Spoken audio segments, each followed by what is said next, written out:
I'm Howard Cable, and I'm narrating the show with Symphony Nova Scotia about the music of Richard Rodgers. Well, Cinderella was an idea that the network had. CBS, I think, had the idea. And they approached Rodgers and Hammerstein after Carousel. And Oscar Hammerstein maintained that it was a good story. You don't tamper with it. The Waltz for the Ball was my example of Richard Rodgers' waltzes. He had a marvelous approach to the waltz idea, and he wrote great waltzes. Many people see that's his best waltz.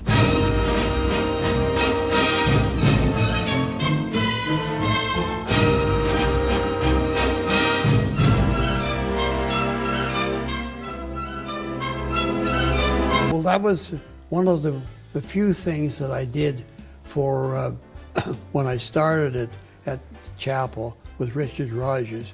I was given the choral arrangements of King and I, and that was the first time I'd done chorals.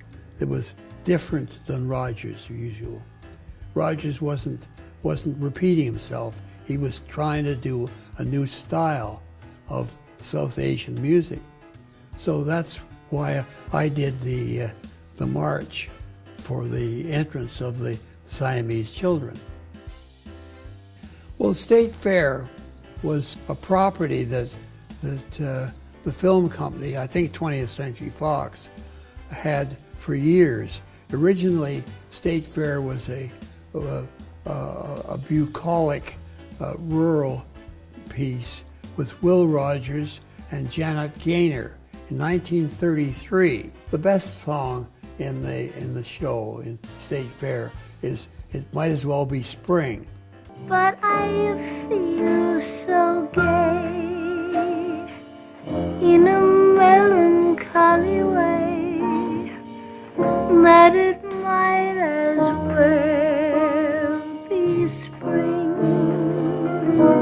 It was quite a hit. Richard Rodgers, his hobby and his passion with the theater. Those Strings was the first idea that Richard Rodgers had, going alone. All of a sudden, his collaborator had gone. He said, you know, I'm not going to stop. He said, I don't play golf. I can't imagine cruising the world on a cruise. So he said, I have to write. When the sun goes down, the kids are up and out east of the Hudson.